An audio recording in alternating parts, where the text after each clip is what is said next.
السلام عليكم ومرحبا متابعي قناة اختراعات تاونات.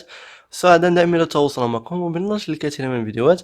موضوع اليوم أصدقائي سوف يكون عن كيفية صنع درع يوتيوب، يعني فقط بأدوات بسيطة ومنزلية. ما عليك أن تشاهد هذا الفيديو من الأول حتى الآخر لكي تتعلم كيف تصنع مثل هذا الدرع يوتيوب. إذ كنت جديدا معي في القناة لا تنسى الاشتراك معنا في القناة، ولا تنسى تفعيل خدمة الجرس حتى لكي تتوصل لكل ما هو جديد وحصري في قناتنا. ولا تنسى دعمي باللايك. المهم خلينا مع هذا الفيديو حتى لا نطيل عليكم الشرح.